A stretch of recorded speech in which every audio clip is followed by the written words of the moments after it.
Hello and welcome. I'm Whitney Kobrin, love coach, and today I'm going to be talking to you about keeping your mental health while dating, and specifically while online dating.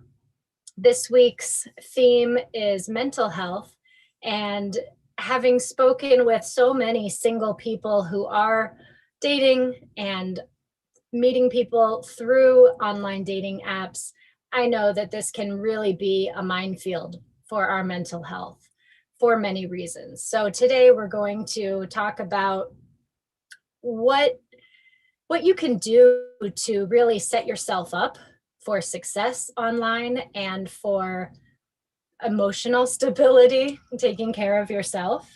And then I'll get into a few tips and best practices, some practical tips to help you with online dating.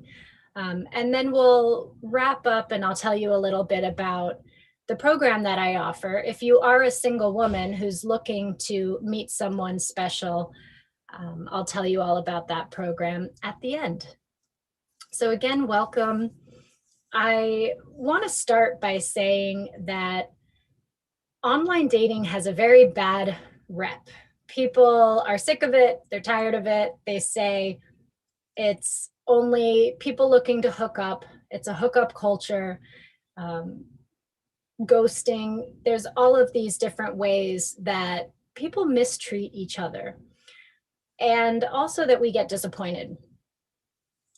But the data shows that online dating works, that we live in this time after being stuck at home for more than a year. People are starting to come out now again, but meeting through friends, work, school just is not happening like it used to. Those numbers are way down, and people who meet through online sources are way up. At least 1 in 6 Americans has tried online dating now, so it's also lost a lot of the stigma that it used to have. But I see people really suffering through this experience, and one of the reasons is that it really is important to fortify your own self-love first. If someone is going online, well, I'll give you an example. I worked with a client named Jessie, and she was going online and she really wanted to meet someone. It was important to her. She wanted a life partner. She'd been married, she'd been divorced, and she was tired of just coming home to an empty house and not having anybody to share in life's pleasures and beauty. So she was really invested in meeting someone. And I find that people think, okay, you have to manifest, you have to be focused, but you can be too focused on it. You know, dating should be fun. If it's not fun, then there's something wrong. So when I started working with Jessie, she was like keeping a spreadsheet of the different apps she was on and people she was meeting and who did what and who said what and following up with them and texting. And it was exhausting and it wasn't working. So when we started working together, for the first several weeks, I told her, just get off the apps. Don't date at all. She was like, wait, I thought that you were going to help me meet someone. How can I meet someone if I'm not dating? I said, trust me, don't worry, don't do it. And for the first several weeks, all we did were exercises that helped her to get to know herself and to take care of herself and to love herself. And a lot of people don't really understand what self-love is. It can be mistaken or a confusing phrase because there is self-care, but just going to the salon to get your hair done and a manicure, it's one way to take care of yourself, but that's not what self-love is. So there is self-care, and that's doing things for yourself, keeping up with what you need, helping yourself to feel good about yourself and look good. But there's also self-compassion. And this is what is really the turning point for many people who are online, who are looking for validation outside of themselves. If you're looking for someone to approve of you, to make you feel validated in some way, and most of us are not consciously aware of this. You don't go about your you're dating and on your profile and say, I'm looking for validation. It's something that's usually beneath the tip of the iceberg, beneath your day-to-day thoughts, but underneath it, you might be feeling that way. And if you get disappointed when someone falls off the radar, ghosts, tells you that they're not interested, if you're feeling really let down by that, then most likely you're seeking some form of validation through this relationship. So I would encourage you to start by focusing on yourself, your self-care, and your self-compassion.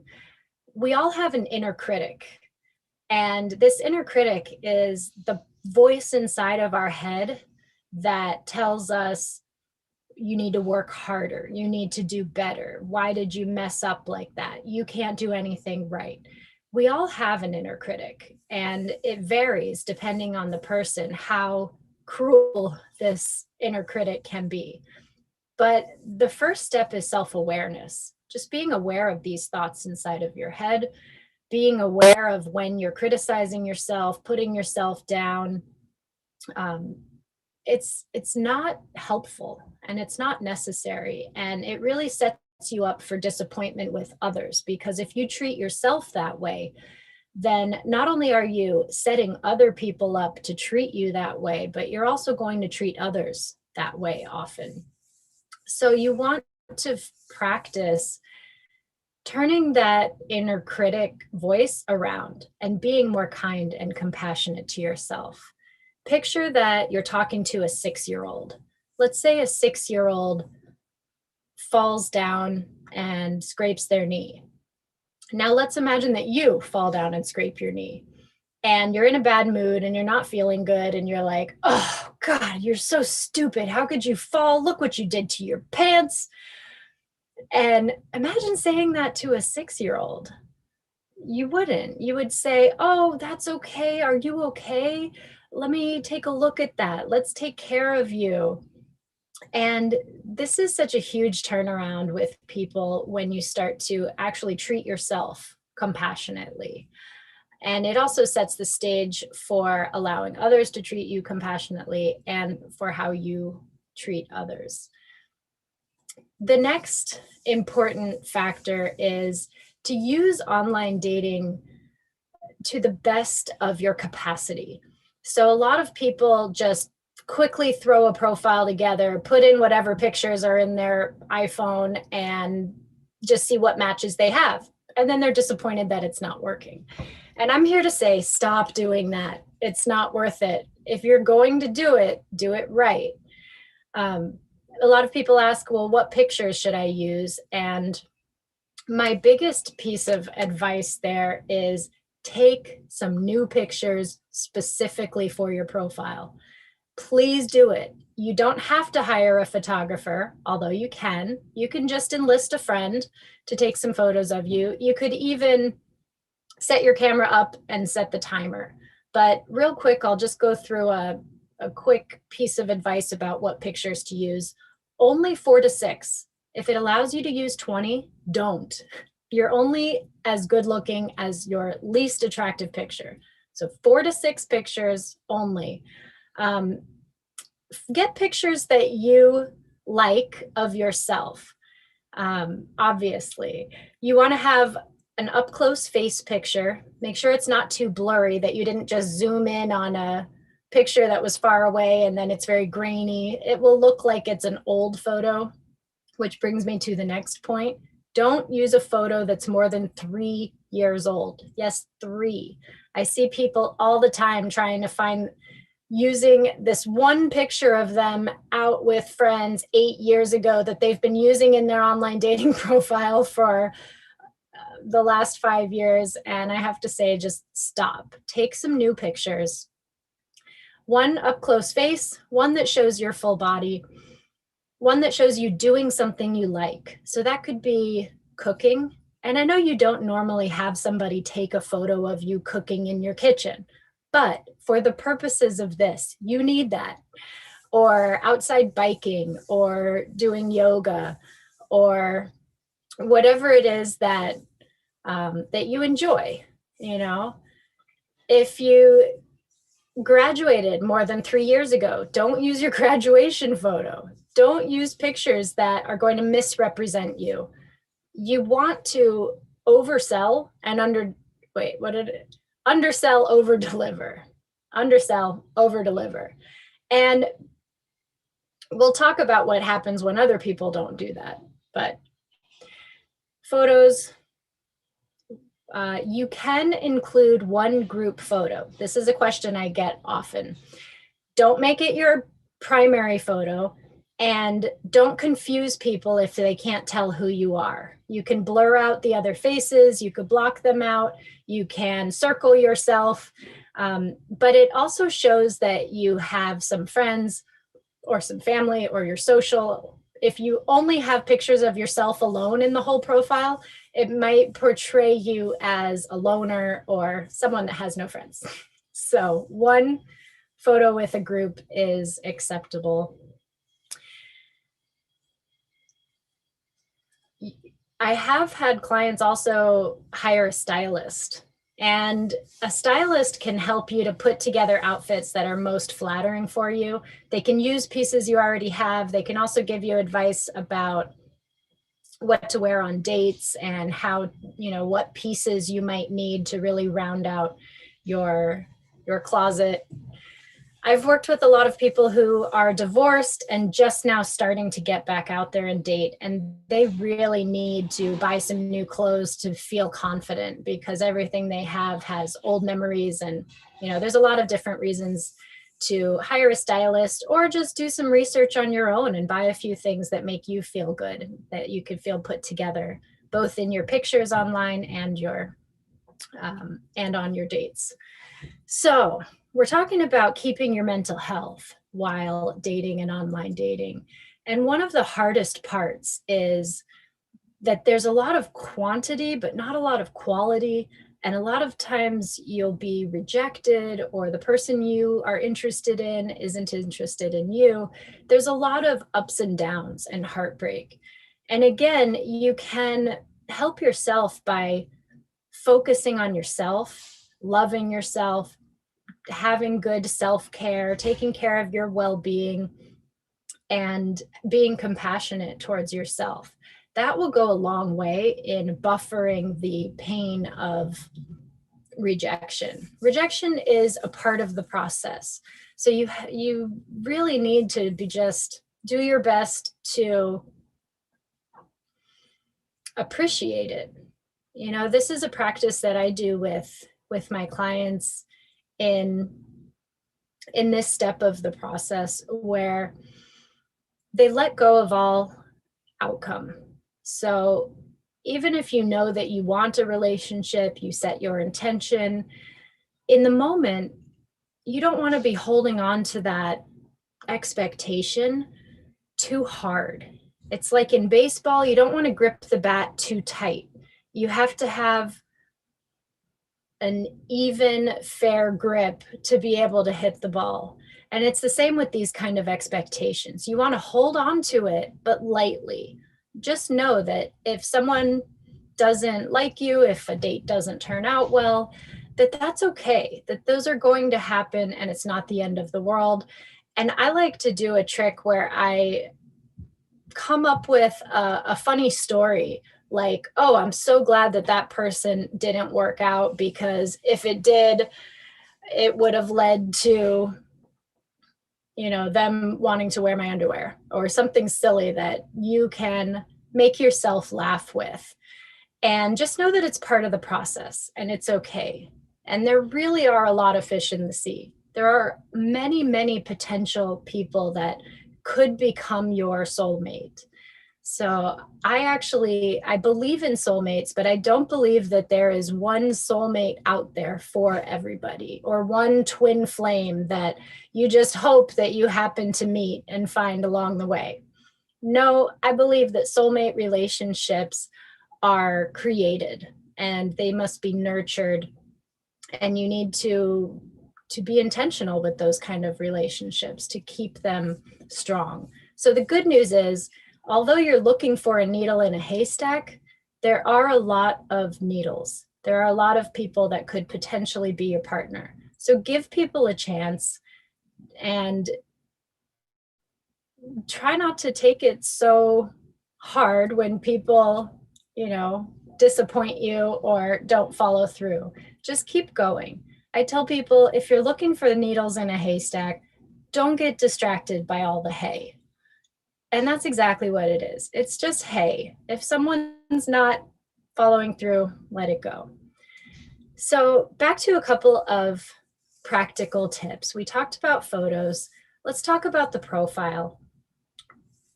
The most important thing with the profile is that you stand out in some way. If you just say, I like long walks on the beach, I love to travel, I've been to 7 countries, these are things that everybody's putting in their profile. Worse than that is if you put something negative, like I'm tired of the bull BS, or I'm tired of being hurt, or you don't want to put anything negative. Don't put on your profile what you don't want. Don't say no hookups, or I've seen even worse than that. But don't include anything negative or anything you don't want. And be different, be unique, be unexpected. If you're using an app like Hinge and there's a prompt, put an unexpected response there. If it says I can't live without and you write coffee, how many other people do you think are writing I can't live without coffee? And you're not going to stand out. You're just going to blend in with everybody else out there. But if you say I can't live without spelunking, they're going to say, what? What's that? And you're going to catch someone's attention. So definitely be unique, be a little quirky, be yourself. That's the best, is when you can be a little bit quirky, a little bit weird, and it really represents who you are. This shows that you're able to put yourself out there and be vulnerable, which is another tricky area for many people. And this is a big part of what I do in my program, is help people to open up and to be vulnerable. Because without vulnerability, there's absolutely 0% chance of love. I'll say that again. Without vulnerability, without putting yourself out there and opening yourself up to the potential to get hurt, there's 0% chance of love. If you stay superficial, you stay on the surface, you might have some fun together, you might go on great dates, and you might have physical intimacy, but it really won't progress into the real deal soulmate kind of love unless you can really start to open up and be vulnerable and bare your soul. And I'd say that starts even within the online profile. If you can put something on there that some people would see as a negative, but the person who will love you will see it as a positive. So for example, if you're a shy person, don't put in your profile, I love people, and try to pretend you're something you're not. You want to be really honest with that and say, you might find me, I might be a wallflower at the party, but I'm great at listening. Because some people are going to not be interested in that, and that's okay, because you don't want to be all things to all people. But somebody who says, oh, I don't mind a wallflower, or someone who's quiet, I want someone that listens, then those people will actually be interested, and you'll be off to a better start because you've been honest and maybe stand out, because a lot of people are not being that vulnerable. So the next part is communicating. And this is where the minefield really happens, because you start a conversation, someone falls off, you try to start a conversation with someone else, they end up rude or vulgar or inappropriate, and there's a lot of risk involved here. But the best thing that I've seen is just try to have fun with it.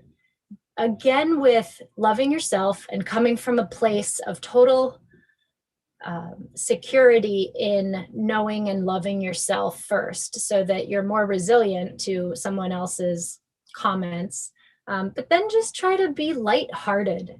Lightheartedness goes a long, long way online, because so many people are gripping the bat too tight, taking things way too seriously, holding on to these expectations, Are you the one? Are you looking for marriage and family? It's like, whoa, we haven't even met yet. Keep it lighthearted, keep it fun. Um, Opening lines, you want to open with something interesting. Don't ever, ever, ever start an online conversation with, hey, hi, how are you? Or anything boring like that. So boring. Everybody else is doing it. Where do you even go from there? Come up with something interesting, anything. The best is to find something in their profile.